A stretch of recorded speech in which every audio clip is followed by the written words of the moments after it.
बिस्मिल्लाहिर्रहमानिर्रहीम। अस्सलाम वालेकुम स्टूडेंट्स, मैं हूं हसन फरीद, आपका फिजिक्स टीचर। आज का हमारा आर्टिकल वेक्टर्स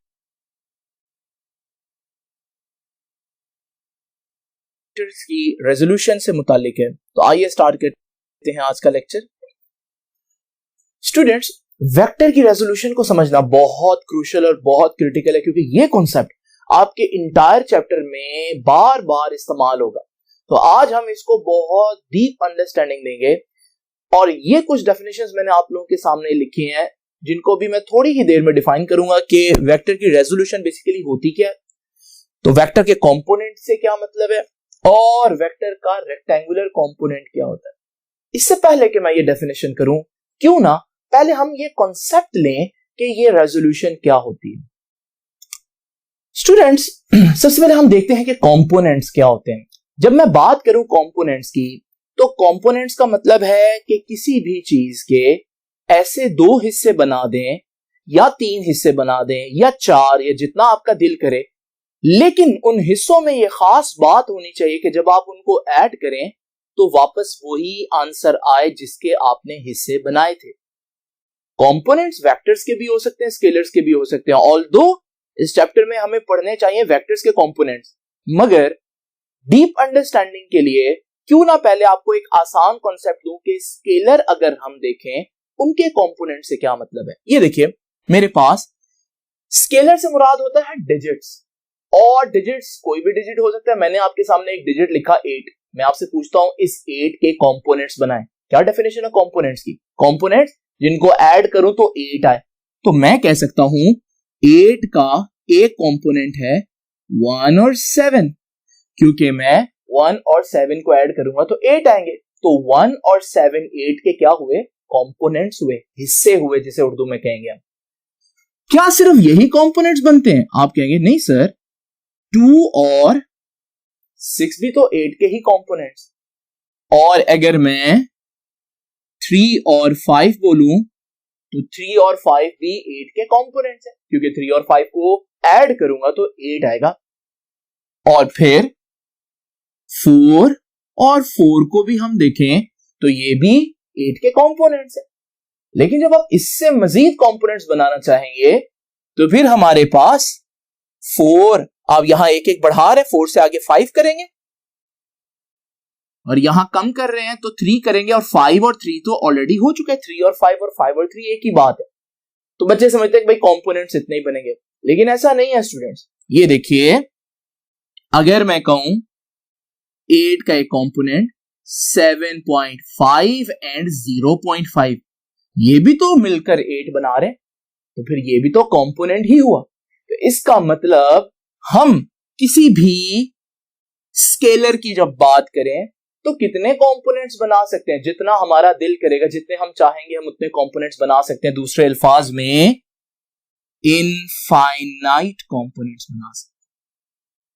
कितने कंपोनेंट्स बन सकते हैं किसी भी स्केलर के? Infinite components. दूसरी इंपॉर्टेंट बात, अगर आप देखें इसको ऑपोजिट में, 1 और 7 को मैं क्या कर रहा हूं तो 8 आ रहा है, ऐड कर रहा हूं, इसका मतलब एडिशन है ये।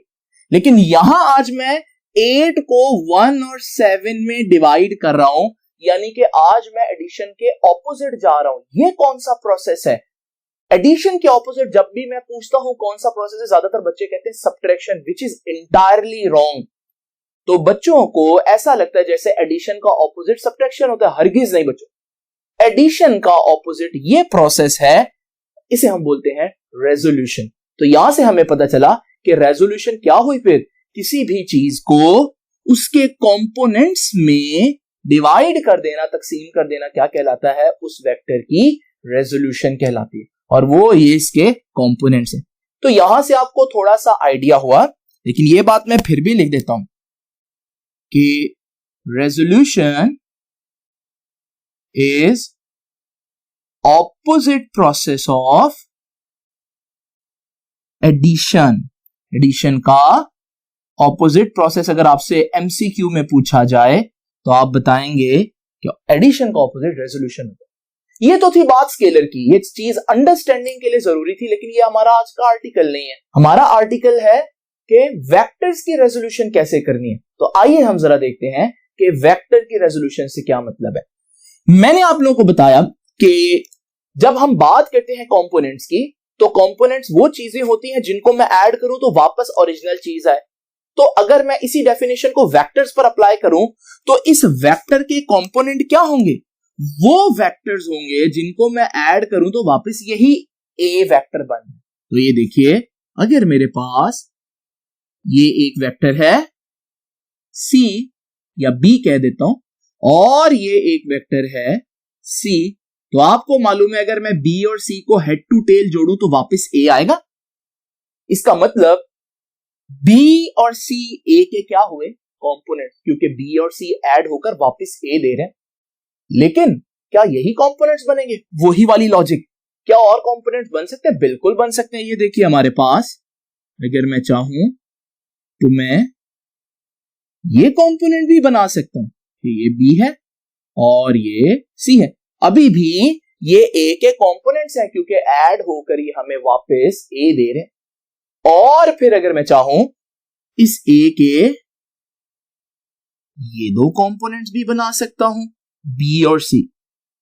अब यहां से हमें आइडिया हुआ कि कंपोनेंट्स वो चीज होती है, वेक्टर के केस में भी कंपोनेंट वो चीज होती है जिसको अगर मैं ऐड करूं तो वापस ओरिजिनल वेक्टर आए मेरे पास।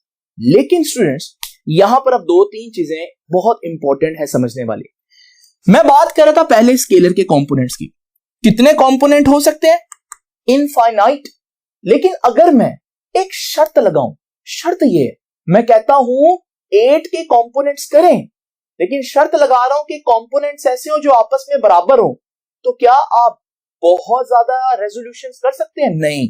फिर आपके पास एक ही ऑप्शन है ये कि मैंने कंडीशन लगा दी 8 के कंपोनेंट्स बनाने की जो आपस में बराबर भी हों। अगर मैं ऐसी ही कंडीशन यहां पर लगाऊं कि वेक्टर ए के कुछ कंपोनेंट्स बनाए, लेकिन ऐसे कंपोनेंट्स बनाए जो आपस में परपेंडिकुलर हो, यहां बराबर की शर्त नहीं बोलूंगा, परपेंडिकुलर की शर्त बोलूंगा, तो अब ये कंपोनेंट्स तो है लेकिन ये परपेंडिकुलर नहीं है क्योंकि ये एंगल 90 नहीं बन रहा। ये भी कंपोनेंट्स है लेकिन परपेंडिकुलर नहीं, लेकिन ये कंपोनेंट्स हैं और ये खैर से परपेंडिकुलर भी हैं। इसका मतलब जिस तरह से ये दो कंपोनेंट्स ज्यादा इंपॉर्टेंट थे, इसी तरह से जब वेक्टर्स की रेजोल्यूशन करते हैं तो कंपोनेंट्स तो बन जाते हैं जितने मर्जी हम चाहें, मगर रेक्टेंगुलर कंपोनेंट्स हमारे पास जो होंगे वो स्पेशल किस्म के कंपोनेंट्स होंगे जो ना सिर्फ उसके कंपोनेंट्स होंगे बल्कि वो आपस में 90 डिग्री पर भी होंगे। इसमें अच्छी बात क्या होगी कि एक अगर एक्स एक्सिस में है तो दूसरा वाई एक्सिस में होगा क्योंकि वो आपस में परपेंडिकुलर है और एक्सिस भी एक दूसरे से परपेंडिकुलर होते हैं। स्टूडेंट्स ये बातें आप भूल ना जाएं, तो क्यों ना इसको जल्दी से आप एमसीक्यू की फॉर्म में एक दफा नोट डाउन कर लें। तो मैं आपसे पूछता हूं स्टूडेंट्स कि maximum number of components of a vector are, option है आपके पास 1, 2, 3, इनफाइनाइट। तो याद रखिएगा, सबसे पहले मैंने बताया था यहां इंपॉर्टेंट वर्ड क्या है, कंपोनेंट। मैंने कुछ नहीं बोला कौन सा कंपोनेंट। जब कंपोनेंट की बात करते हैं, कंपोनेंट तो आप जितने मर्जी बना दे, तो यहां ऑप्शन हमारे पास क्या आएगा, इनफाइनाइट। वही चीज जो मैंने यहां पर भी एक्सप्लेन किया। थोड़ा सा इस क्वेश्चन को चेंज करते हैं। ये देखिए, मैं कंपोनेंट की बजाय यहां पर वर्ड ऐड कर देता हूं रेक्टेंगुलर कंपोनेंट। अब जब मैं रेक्टेंगुलर कंपोनेंट ऐड करूंगा तो स्टूडेंट्स रेक्टेंगुलर कंपोनेंट के बाद ये एमसीक्यू की स्टेटमेंट बनेगी कि maximum number of rectangular components are, वही ऑप्शंस हैं 1, 2, 3 और इनफाइनाइट। अब आपको पता है रेक्टेंगुलर कंपोनेंट्स इनफाइनाइट नहीं हो सकते, तो कितने हुए रेक्टेंगुलर कंपोनेंट्स? ज्यादातर बच्चे सोचेंगे 2, लेकिन ऐसा नहीं है स्टूडेंट्स। रेक्टेंगुलर कंपोनेंट्स 3 होते हैं। यहां सही ऑप्शन 3 है। क्यों? यहां पर जो मैंने बनाया ये एक्स एक्सिस और वाई एक्सिस है, लेकिन आपको मालूम है तीसरा जेड एक्सिस है, तो एक रेक्टेंगुलर कंपोनेंट जो इन पर भी परपेंडिकुलर हो वो जेड एक्सिस में भी हो सकता है। तो फिर यहां पर इसके क्यों 2 कंपोनेंट्स बन रहे हैं? क्योंकि ये है हमारे पास एक ऐसा वेक्टर जिसे हम बोलते हैं प्लेन वेक्टर। मैंने फर्स्ट लेक्चर में बताया था जिसके सिर्फ 2 एक्सिस हो। अगर ये एमसीक्यू जो है मैं इसमें वेक्टर की बजाय प्लेन वेक्टर कर दूं तो ये बन जाएगा maximum number of rectangular components of a plane vector. इस सूरत में फिर से वही ऑप्शन अगर हमारे पास हो तो यहां पर फिर हमारे पास ऑप्शन जो है वो 2 रेक्टेंगुलर कंपोनेंट्स वाला सही होगा, क्योंकि जब हम प्लेन वेक्टर की बात करते हैं तो उसमें सिर्फ और सिर्फ 2 रेक्टेंगुलर कंपोनेंट। एक और बात मैं आपको जुबानी बता देता हूं, और वो ये है कि अक्सर पूछा जाता है कि हमारे पास क्या कंपोनेंट अपने वेक्टर से बड़ा हो सकता है? तो बिल्कुल, कंपोनेंट अपने वेक्टर से बड़ा हो सकता है। लेकिन जब यह पूछा जाए क्या रेक्टेंगुलर कंपोनेंट अपने वेक्टर से बड़ा हो सकता है, तो नहीं, रेक्टेंगुलर कंपोनेंट अपने वेक्टर से हमेशा छोटा होगा, क्योंकि ये राइट एंगल ट्राइंगल बन रही है और वेक्टर खुद ट्राइंगल का हाइपोटेनस है, और हाइपोटेनस हमेशा ग्रेटेस्ट साइड होती है, तो ये उससे कभी भी बड़ा नहीं हो सकता। तो स्टूडेंट्स, ये थे थोड़ा सा कॉन्सेप्ट। आई होप कि आपको रेजोल्यूशन भी समझ में आ गई होगी, कंपोनेंट भी समझ में आ गई, लेकिन इन चीजों को लिखना किस तरह से है आइए जरा देखते हैं। तो स्टूडेंट्स, अभी हम डिफाइन करते हैं ये टर्म्स को। पहले मैं कंपोनेंट डिफाइन करता हूं। जैसे कि अभी आप लोगों ने देखा कि कंपोनेंट किसी भी वेक्टर का वो हिस्सा है जो किसी खास डायरेक्शन में होगा, एक्स एक्सिस में होगा, वाई एक्सिस में होगा, जेड एक्सिस में होगा। यहां से हम कह सकते हैं what is a component? It is defined as effective value of a vector in a specific direction. किसी खास डायरेक्शन में किसी वेक्टर का जितना हिस्सा बन रहा होगा उसे हम बोलेंगे कंपोनेंट। बच्चे मेरे से पूछते हैं कि सर क्या जरूरत है कंपोनेंट्स निकालने की? मैं आपको बताता हूं। इमेजिन करें मेरे पास एक ब्लॉक है और एक बच्चा इस ब्लॉक को इस डायरेक्शन में खींच रहा है और ये ब्लॉक भी इसी डायरेक्शन में जा रहा है। अब मैं आपसे पूछता हूं कि स्टूडेंट्स कितना वर्क हुआ? आप फोर्स और डिस्प्लेसमेंट को मल्टीप्लाई कर देंगे, क्योंकि आपको मालूम है यही फोर्स सारा का सारा डिस्प्लेसमेंट करवा रही है। मगर अगर ये फोर्स इस डायरेक्शन में लगा रही हो, आपने देखा होगा अक्सर बच्चे धागा बांधकर गाड़ी को चला रहे होते हैं। इस सूरत में धागा जो है वो इधर को फोर्स लगा रहा है, गाड़ी इधर को जा रही है। क्या ये पूरी की पूरी फोर्स, सपोज करो अगर 10 न्यूटन है, क्या ये पूरी की पूरी फोर्स 10 न्यूटन की डिस्प्लेसमेंट करवा रही है? आप कहेंगे नहीं सर, इस 10 न्यूटन की फोर्स का कुछ कंपोनेंट डिस्प्लेसमेंट करवा रहा होगा, सारा नहीं। तो फिर हमें कंपोनेंट निकालना पड़ा ना इस सूरत में। लेकिन वो निकालना कैसे, वो भी हम डिस्कस करते हैं। ये देखिए स्टूडेंट्स, तो मैंने बताया कि कंपोनेंट क्या होता है। अभी असल वेक्टर को कंपोनेंट्स में डिवाइड कर देना, इस प्रोसेस को मैंने क्या नाम दिया? Resolution of a vector. तो what is resolution? It is a process of resolving a vector into its components। एक वेक्टर को उसके कंपोनेंट्स में डिवाइड करने का ये जो प्रोसेस है, इसे बोलते हैं रेजोल्यूशन ऑफ अ वेक्टर। अब हम डिस्कस करते हैं कि कंपोनेंट्स तो कई किस्म के होते हैं। ये रेक्टेंगुलर कंपोनेंट क्या है? अभी मैंने आपको बताया रेक्टेंगुलर कंपोनेंट्स क्या होते हैं, जो एक दूसरे पर परपेंडिकुलर भी हो, और हमारे लिए ये ज्यादा कारआमद है, ये ज्यादा आसान कर देते हैं हमारे काम को। ये देखिए जी, तो आपकी बुक कहेगी कि इट इज यूजुअली कन्वीनियंट। कहता है अक्सर ये हमारे लिए आसान होता है। क्या आसान होता है? To resolve a vector into components. Vector को ऐसे कंपोनेंट्स में डिवाइड करना विच आर, जो परपेंडिकुलर टू ईच अदर, आपस में परपेंडिकुलर भी हों। और इन्हें हम क्या बोलेंगे? इन्हें हम बोलेंगे they are called rectangular components. अभी मैंने आपको एमसीक्यू में बताया ना स्टूडेंट्स, कितने होते हैं रेक्टेंगुलर कंपोनेंट्स? अगर हमारे पास एक प्लेन वेक्टर हो, यानी कि एक ऐसा वेक्टर हो जिसके 2 एक्सिस हो, तो फिर हमारे पास उसके रेक्टेंगुलर कंपोनेंट्स भी 2 ही होंगे, एक्स कंपोनेंट और वाई कंपोनेंट। लेकिन अगर हमारे पास एक ऐसा वेक्टर हो जो स्पेस वेक्टर हो, स्टूडेंट जिन्होंने मेरा पहला लेक्चर लिया उन्हें पता है स्पेस वेक्टर 3D वेक्टर को बोलते हैं, जिसके 3 एक्सिस हो।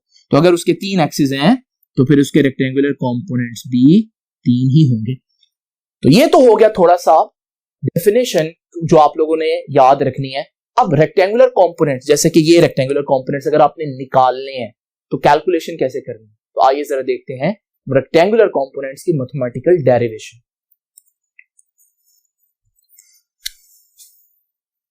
स्टूडेंट, सबसे पहले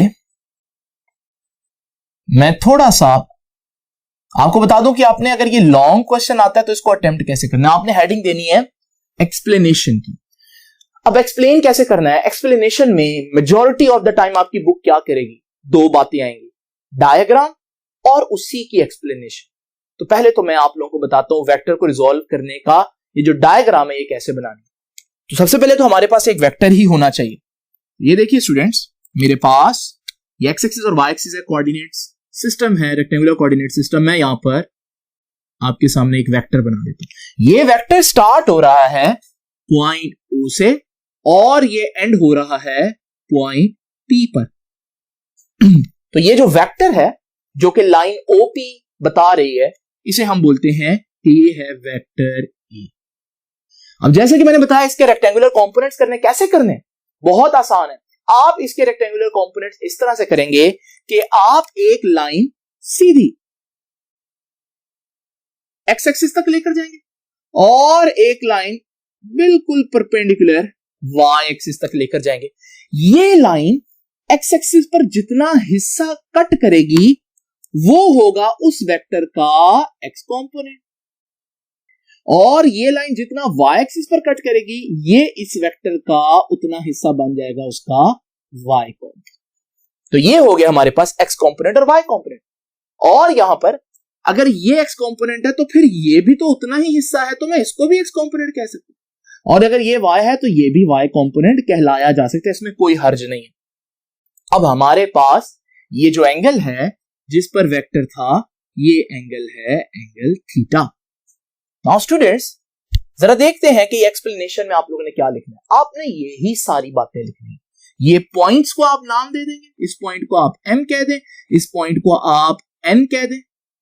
तो आप क्या लिखेंगे, बुक की लाइंस इस तरह से होगी कि consider a vector in X Y plane at an angle theta, और फिर आप बताएंगे आप उसको रिजॉल्व करेंगे, एक लाइन ड्रॉ करेंगे which will cut x axis on point m and y axis on point n. So ON is your y component, OM is your x component.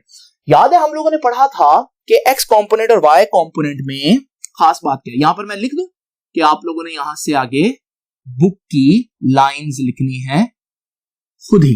लो भाई, अब जरा देखें कंपोनेंट में खास बात क्या होती है। अगर आप उनको ऐड करें तो वापस ओरिजिनल वेक्टर बनता है, यही बताया था मैंने। तो जरा देखें, मैं कह सकता हूं कि अगर x कंपोनेंट को ऐड करूं और y कंपोनेंट को ऐड करूं तो मेरे पास क्या बनेगा, ओरिजिनल वेक्टर बनेगा। नाउ स्टूडेंट्स, यहां पर एक इश्यू है, और वो इश्यू क्या है कि आप देख सकते हैं x और y तो स्केलर्स है, क्योंकि मैग्नीट्यूड है, स्केलर्स ऐड होकर वेक्टर थोड़ी ना आ सकते हैं। इसका मतलब मुझे या तो इनके ऊपर वेक्टर का निशान डालना पड़ेगा, और अगर मैं ये नहीं करना चाहता तो फिर मुझे इनके साथ इनके यूनिट वेक्टर लगाने पड़ेंगे। आपको याद है x एक्सिस में यूनिट वेक्टर i हैट होता है और y एक्सिस में usually unit vector j hat होता है। तो फिर मैं यहां पर i हैट और j हैट लिख देता हूं। तो ये हम इक्वेशन लिख सकते हैं यहां पर। अब जरा x कंपोनेंट भी निकालते हैं और y कंपोनेंट भी निकालते हैं। तो स्टूडेंट्स, सबसे पहले x कंपोनेंट, बहुत आसान काम है ये। x कंपोनेंट कैसे निकालना है जरा देखते हैं। स्टूडेंट, आप देख सकते हैं अगर मैं इस एंगल का कॉस लूं, किसी भी ट्राइंगल में कॉस थीटा किसके बराबर होता है, मैं यहां लिख देता हूं इन ट्राइंगल OMP। ये जो ट्राइंगल है OMP, कॉस थीटा किसके बराबर होता है, कॉस थीटा बराबर होता है बेस ओवर हाइपोटेन्यूज। तो बेस ओवर हाइपोटेन्यूज, बेस क्या है, थीटा के साथ वाली बेस OM, ओवर हाइपोटेन्यूज क्या है, हाइपोटेन्यूज लॉन्गेस्ट साइड होती है यानी कि A। मैं वेक्टर नहीं लिखूंगा, मैं OP मैग्नीट्यूड लिखूंगा, क्योंकि यहां पर हम मैग्नीट्यूड को डिस्कस करेंगे।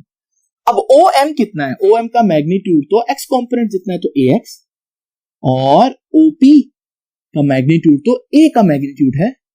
यहां से cos theta AX over A है, तो AX किसके बराबर आएगा स्टूडेंट, जरा तवज्जो कीजिएगा, A उधर जाकर मल्टीप्लाई हो जाएगा तो AX आ जाएगा A cos थीटा की। लो जी स्टूडेंट्स, वो फार्मूला जो हमारे पास x कंपोनेंट का था वो आ गया। मैं इसको कह देता हूं कि this is our equation number 1। अब बात रह गई y कंपोनेंट्स की। x कंपोनेंट आ गया जी, y कंपोनेंट क्या होगा वो भी देख लेते हैं।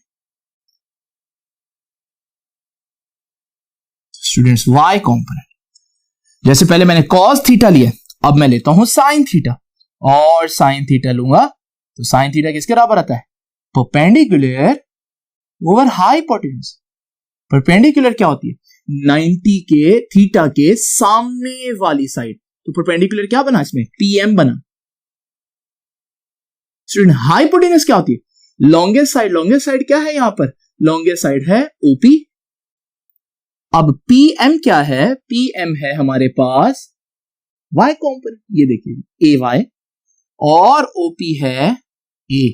यहां से sin थीटा इसके बराबर है तो AY किसके बराबर आएगा स्टूडेंट्स, AY बराबर आएगा A उधर जाकर मल्टीप्लाई होगा तो AY is equal to A sin theta. तो आप लोगों ने स्टूडेंट्स देखा कि किस तरह से अगर आप चाहें तो किसी वेक्टर से उसका कंपोनेंट निकाल सकते हैं। सिर्फ आपको क्या चाहिए, एंगल चाहिए, और आप वो वैल्यू पुट करें तो आपके पास x कंपोनेंट भी आ जाएगा और y कंपोनेंट भी। लेकिन आपको साइन और कॉस की वैल्यूज कुछ फेमस एंगल्स के लिए याद रखना जरूरी है, जैसे 30 का कितना होता है, 60 का, 45 डिग्री का। स्टूडेंट्स, इससे पहले कि आप कंफ्यूज हो इन फॉर्मूलों को देखकर, क्यों ना हम एक दफा इसको थॉरली देख लें कि एमसीक्यू की फॉर्म में आप लोगों ने क्या क्या पूछा जा सकता है आप लोगों को। तो आइए जरा देखते हैं एमसीक्यू। स्टूडेंट्स, जरा देखते हैं कि ये एमसीक्यू आप किस तरह से सॉल्व करेंगे। तो एमसीक्यू कुछ इस तरह से है कि एट व्हाट एंगल, किस एंगल पर AX और AY बराबर है। क्या पूछना, AX और AY बराबर है। फार्मूला देखें स्टूडेंट्स, AX का फार्मूला क्या है, AX का फार्मूला है A cos थीटा, और AY का फार्मूला क्या है, A sin थीटा। ये बराबर इसके तब होगा जब cos और sin की वैल्यू बराबर होगी। अब ये चीज आगे जाकर आप लोग पढ़ेंगे कि जब थीटा 45 पुट करें तो sin की वैल्यू और cos की वैल्यू बराबर आती है। क्यों, क्योंकि sin और cos जो है दोनों 45 पर 0.707 आंसर देते हैं। आप अपने कैलकुलेटर पर अभी चेक भी कर सकते हैं। तो इसका मतलब मैं कह सकता हूं कि फिर यहां पर कौन सा ऑप्शन सही होगा। तो आप बच्चे कहेंगे 45, लेकिन स्टूडेंट एक बात है जो आप लोग यहां पर गौर करना भूल गए, और वो देखिए जरा, AX और AY आप देख रहे हैं वेक्टर के निशान AX और AY के ऊपर। ये वेक्टर के निशान बता रहे हैं कि मैं वेक्टर्स की बात कर रहा हूं। वेक्टर्स कब बराबर होते हैं स्टूडेंट्स, दो बातें, जब मैग्नीट्यूड भी बराबर हो और जब डायरेक्शन भी बराबर हो। तो स्टूडेंट अगर हम देखें x कंपोनेंट तो x एक्सिस में होता है, y कंपोनेंट तो y एक्सिस में होता है। क्या ये बराबर हो सकते हैं, मैग्नीट्यूड में हो सकते हैं, लेकिन डायरेक्शन में नहीं, क्योंकि एक x एक्सिस में एक y एक्सिस में। तो क्या हमारे पास कभी भी ये सिचुएशन आ सकती है किसी भी एंगल पर, हरगिज नहीं। तो आप यहां पर एक और ऑप्शन ऐड करेंगे, और वो क्या है, इम्पॉसिबल। लेकिन अगर यही क्वेश्चन स्टूडेंट्स बजाय वो मैग्नीट्यूड वेक्टर्स की बात करें, वो मैग्नीट्यूड की बात करें, मैग्नीट्यूड के लिए मैं ये वाला साइन डाल देता हूं। ये साइन बता रहा है कि ये मैग्नीट्यूड। तो क्या कोई ऐसा एंगल है जिसपे हमारे पास x और y कंपोनेंट्स के मैग्नीट्यूड बराबर हो। तो अगर हम डायरेक्शन को निकाल दें, तो मैंने अभी डिस्कस किया कि अगर हम देखें 45 डिग्री पर जो cos का आंसर आता है वही sin का आंसर आता है, तो फिर वो कौन सा एंगल होगा जिस पर हमारे पास x और y कंपोनेंट्स बराबर होंगे। जी स्टूडेंट्स, वो हुआ 45 डिग्री। लेकिन स्टूडेंट्स, क्या सिर्फ 45 डिग्री, इधर देखिए, आपने बाकी ऑप्शंस पर गौर किया। ये देखिए, अगर 135 ऑप्शन 135 है, यहां से 135, ये टोटल होता है 180। अगर ये 135 है तो फिर हमारे पास ये कितना बचेगा, यहां पर ये बनेगा 45 डिग्री स्टूडेंट्स। तो 45 डिग्री बनेगा तो जितना हमारे पास y कंपोनेंट उतना ही हमारे पास x कंपोनेंट होगा। अगर आप देखेंगे ये जो हमारे पास 225 है, वो 225 आपके पास यहां से यहां तक बनेगा 225, इतना तो बनता है 180। तो फिर ये नेक्स्ट आगे मजीद कितना बनेगा, 45 डिग्री। इसी तरह चौथा एंगल जो है वो फोर्थ क्वाड्रेंट में 45 डिग्री बन रहा है। इसका मतलब ये सारे एंगल्स किसी ना किसी क्वाड्रेंट में 45 डिग्री बन रहे हैं, और 45 डिग्री पर मैग्नीट्यूड बराबर होते हैं। तो 45 डिग्री ऑप्शन ए तो सही है, लेकिन 135, 225 डिग्री और हमारे पास 315 डिग्री ये भी अपने अपने क्वाड्रेंट के अंदर 45 डिग्री ही बनते हैं और हमारे पास इसमें मैग्नीट्यूड सेम ही आएगा। तो इसमें भी हमें एक ऑप्शन ऐड करना पड़ेगा और वो है कि ऑल ऑफ दीज के ये सारे आंसर सही हैं, यानी इन सब एंगल्स पर मैग्नीट्यूड सेम है। तो 45 कब करना है? अगर आपके पास यही एमसीक्यू हो और हमारे पास ऑप्शन कुछ इस तरह से हो 45, 30 डिग्री, 60 डिग्री, 90 डिग्री, इस सूरत में हम फिर यहां पर तो सिर्फ 45 डिग्री चलेगा, तो यहां पर हम 45 करेंगे। देखिए छोटी छोटी बातें हैं जिनको आप लोगों ने ध्यान से देखना है। अब जरा एक और इंपॉर्टेंट बात देखते हैं। ये डायग्राम देखें स्टूडेंट, एक वेक्टर है 10 न्यूटन्स का और ये वेक्टर जो है वो 30 डिग्री बना रहा है। मैं पूछता हूं बताएं कंपोनेंट्स निकालना। अब कंपोनेंट निकालना है एक्स कंपोनेंट, तो एक्स कंपोनेंट का फार्मूला क्या है? एक्स कंपोनेंट का फार्मूला है students ax = a cos theta. अब हमारे पास यहां पर a मैग्नीट्यूड है वो तो 10 न्यूटन और cos थीटा, थीटा कितना है? थीटा तो 30 दिया हुआ है और cos 30 होता है 0.86, तो जब 10 से मल्टीप्लाई होगा ये बन जाएगा 8.6 न्यूटन। तो यहां पर हमारे पास 8.6 न्यूटन। बच्चे समझेंगे नहीं है ये भी आंसर। यहां पर भी एक चीज मिस्टेक है और वो मिस्टेक आप लोगों ने नोट नहीं की। वो बात ये है कि थीटा अगर आप देखें, थीटा कहां से दिया हुआ उसने?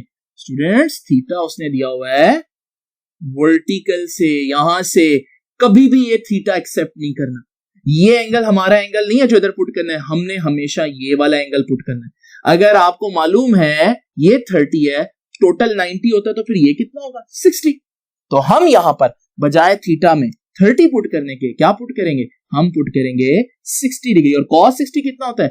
0.5। तो इसका आंसर आ जाएगा 0.5 मल्टीप्लाई बाय 10 5 न्यूटन। तो स्टूडेंट्स आप लोगों ने देखा कि किस तरह छोटी छोटी चीजें भी आप लोगों को गौर से देखनी होंगी अगर आप वेक्टर्स को सही तरह से सॉल्व करना चाहते हैं। आई होप कि आपको कंपोनेंट्स अच्छी तरह से समझ में आ गए होंगे। तो स्टूडेंट्स ये हम लोगों ने जो फार्मूले निकाले, इसमें आप ओरिजिनल वेक्टर से एक्स कंपोनेंट और ओरिजिनल वेक्टर से वाई कंपोनेंट निकाल सकते हैं। लेकिन बच्चे पूछते हैं सर अगर हमें कंपोनेंट्स दिए हो क्या हम वापस ओरिजिनल वेक्टर निकाल सकते हैं? बिल्कुल, और अभी मैं यही टेक्निक आपको सिखाने जा रहा हूं।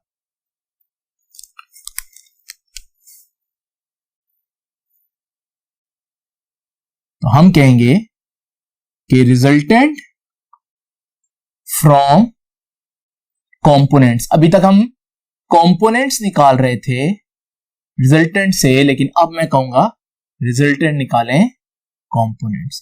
तो देखिए जी, वही ट्राइंगल लेते हैं, in triangle OMP, this triangle OMP, और इस ट्राइंगल में मैं कहूंगा पाइथागोरस थ्योरम आप लोगों ने पढ़ा। पाइथागोरस थ्योरम क्या कहता है कि हमारे पास हाइपोटेन्यूज का square is equal to base square plus perpendicular square. अब हाइपोटेन्यूज क्या है? ये साइड, और ये साइड तो OP है। बेस क्या है? थीटा के साथ वाली ये वाली साइड OM, और परपेंडिकुलर क्या है स्टूडेंट? थीटा के सामने वाली साइड राइट एंगल ट्रायंगल में PM। अब जरा देखते हैं क्या इनके स्पेशल नेम बनते हैं? बिल्कुल, OP तो A है, OM तो AX है। मैं मैग्नीट्यूड्स की बात कर रहा हूं, इस वजह से मैं I हैट J हैट नहीं लूंगा, और PM तो Y है, तो AY और उसका स्क्वायर। तो जी स्टूडेंट्स यहां से A किसके बराबर है? AX का स्क्वायर प्लस AY का स्क्वायर और उसका अंडर रूट, क्योंकि दोनों तरफ मुझे अंडर रूट लेना पड़ेगा। स्टूडेंट्स ये बहुत इंपॉर्टेंट फॉर्मूला है, इसे मैं कह देता हूं नंबर 3। तो अगर आपके पास x और y कंपोनेंट्स हो, आप x और y कंपोनेंट्स पुट करें तो आपके पास ओरिजिनल वेक्टर का मैग्नीट्यूड आ जाएगा। अब लास्ट चीज आज की, और वो है angle theta of resultant. Resultant का अगर आपने एंगल निकालना है तो कैसे निकालना? स्टूडेंट ध्यान कीजिएगा, हम फिर से उसी ट्राइंगल में इन ट्राइंगल OMP मैं कह सकता हूं ट्राइंगल OMP में कि थीटा tan थीटा किसके बराबर होता है? tan थीटा बराबर होता है परपेंडिकुलर ओवर बेस। परपेंडिकुलर क्या बन रहा है जी? अब मैं डायरेक्ट कहता हूं AY बेस क्या बन रही है स्टूडेंट्स? ax, यहां से थीटा किसके बराबर आएगा? tan इनवर्स, ये tan उधर जाकर इनवर्स हो गया और वहां क्या है? ay over ax। तो ये हमारे पास, अगर आपको थीटा निकालना हो तो फिर ये फॉर्मूला लगाएंगे, और अगर आपको वेक्टर ए का मैग्नीट्यूड निकालना हो तो फिर हम ये फॉर्मूला लगाएंगे। आइए इन दोनों फॉर्मूले से रिलेटेड भी एक दो इंपॉर्टेंट बातें देखते हैं। पहली बात, अगर आपका x कंपोनेंट नेगेटिव है, y कंपोनेंट नेगेटिव है, आपके वेक्टर का मैग्नीट्यूड नेगेटिव नहीं हो सकता। क्यों? क्योंकि अब आप स्क्वायर लेंगे तो आपका आंसर तो पॉजिटिव हो जाएगा। तो ये वो आपसे शॉर्ट क्वेश्चन पूछेगा, क्या किसी वेक्टर का मैग्नीट्यूड नेगेटिव हो सकता है? आप कहेंगे नहीं, कभी भी नहीं हो सकता। हालांकि अगर उनके दोनों वेक्टर्स भी नेगेटिव हो फिर भी उनका मैग्नीट्यूड नेगेटिव नहीं हो सकता, कंपोनेंट्स नेगेटिव होने पर भी। और इस एंगल से रिलेटेड क्या क्या बातें पूछी जा सकती है, आइए जरा देखते हैं। तो स्टूडेंट्स जरा देखते हैं ये दो एमसीक्यू। पहला एमसीक्यू क्या कहता है? At what angle x and y components are equal. ये पहले भी हम लोगों ने देखा है, लेकिन यहां क्योंकि थीटा का फार्मूला पड़ा है उस हिसाब से देखते हैं आप लोगों ने एंगल कैसे फाइंड आउट करना है। Theta is equal to tan inverse y component over x component. Now students, y component क्या है? y कंपोनेंट और x कंपोनेंट तो बराबर है, तो ये जब बराबर होंगे कैंसिल होंगे, हमारे पास रह जाएगा 1, और 1 का tan इनवर्स जब आप लेंगे तो आपके पास आंसर आएगा 45 डिग्री। ये आप कैलकुलेटर से भी दे सकते हैं, लेकिन अगर आप वैसे विजुअली देखना चाहें, ये देखें जी, हमारे पास ये एक वेक्टर है, ये अगर वेक्टर है 45 डिग्री पर, ये बनेगा इसका y कंपोनेंट और ये बनेगा इसका x कंपोनेंट, यहां से यहां तक और यहां से यहां तक। आप देख सकते हैं कि x और y कंपोनेंट तकरीबन दोनों बराबर बन रहे हैं। इसका मतलब आप बनाकर भी देख सकते हैं, ड्रॉ करके भी देख सकते हैं कि 45 डिग्री पर x और y कंपोनेंट बराबर होंगे। बिल्कुल ऐसा ही यहां पर हमारे पास ये क्वेश्चन है, कहता है ax 4 है, ay 5 है, थीटा निकालें। अब आप स्टूडेंट्स फौरन से फार्मूला लगाएंगे कि theta is equal to tan inverse ऊपर y कंपोनेंट नीचे x कंपोनेंट, y कंपोनेंट और x कंपोनेंट जैसे ही आप वैल्यूज पुट करेंगे तो 5 पुट करेंगे और 4 पुट करेंगे, और जैसे ही आप इसको सॉल्व करने लगेंगे, अगर आप एम कैट कर रहे हैं या ई कैट कर रहे हैं तो आपको पता चलेगा कि यार यहां तो मैं थीटा निकाल ही नहीं सकता, क्योंकि tan इनवर्स निकालने के लिए आई नीड अ कैलकुलेटर, और कैलकुलेटर तो वहां पर अलाउ नहीं है। यहां पर क्या करें? क्या कोई और लॉजिक, कोई ट्रिक हमारी यहां हेल्प कर सकता है? बिल्कुल कर सकता है। ये देखिए स्टूडेंट्स, हम कह सकते हैं, देख सकते हैं कि y कंपोनेंट x कंपोनेंट से बड़ा जरूर है। ये 5 है, ये 4 है, तो y कंपोनेंट इज ग्रेटर।